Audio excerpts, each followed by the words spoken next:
Dans cette nouvelle vidéo sur les fractions, nous allons définir ce qu'est l'inverse d'un nombre non nul. C'est parti. Commençons par la définition. On dit que deux nombres sont inverses l'un de l'autre lorsque leur produit est égal à 1. Regardons quelques exemples et contre-exemples.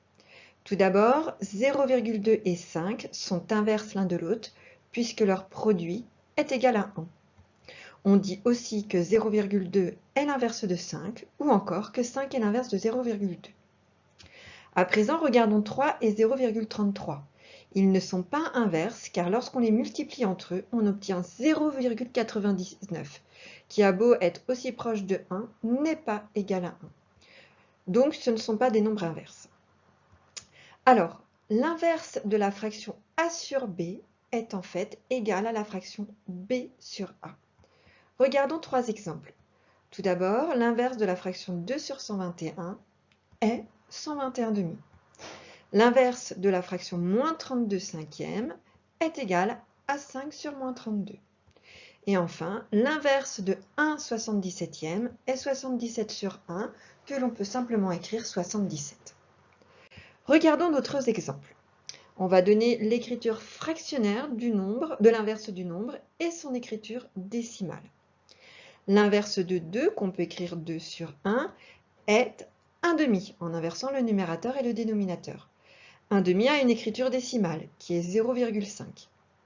Pour 10, que l'on peut écrire 10 sur 1, l'inverse en écriture fractionnaire sera 1 dixième, qui a aussi une écriture décimale, 0,1.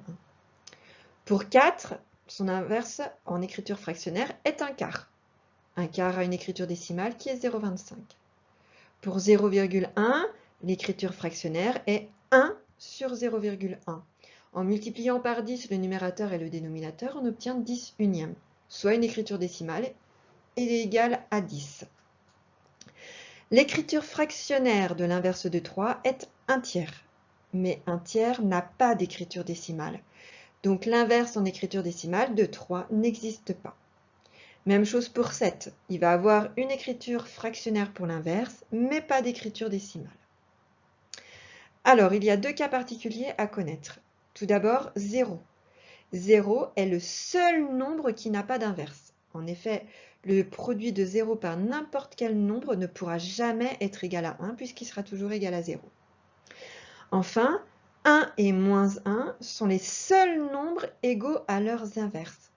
En effet, si je multiplie 1 par 1, c'est égal à 1, donc l'inverse de 1 est 1. Tout comme moins 1 fois moins 1, c'est égal à 1, donc l'inverse de moins 1 est lui-même moins 1. Voilà.